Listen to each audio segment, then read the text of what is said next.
প্রধানমন্ত্রীর যাত্রাপথে বাদশা সরকারের এই অনন্য কীর্তি অত্যন্ত প্রশংসনীয়। জীবন দেওয়ান উজ্জ্বলের ভিডিও চিত্রে এই ঘটনার বিস্তারিত।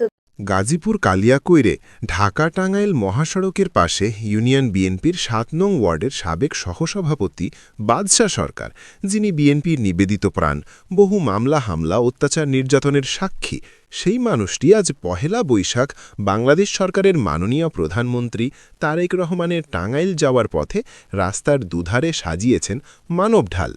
রাত গভীর হতেই জনহিতসে এই মানুষটি স্থানীয় কর্মী সমর্থকদের নিয়ে আয়োজন করেছেন বিশাল নৈশভোজির, জাগ্রত করেছেন বাংলাদেশ জাতীয়তাবাদী দলের নয়া বৈশাখীর নতুন দিনের জয়গান। এমন উচ্ছ্বাসায় অনেকেই অভিভূত, যে মানুষটি সারা জীবন অসহায় দারিদ্র মানুষের পাশে থেকে তাদের সুখ দুঃখে খোঁজ খবর ও দলের দুঃসময়ে কর্মী সমর্থকদের পাশে থেকে সাহস জুগিয়েছেন।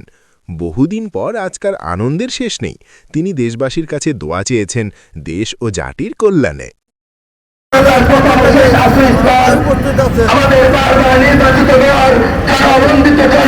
আমাদের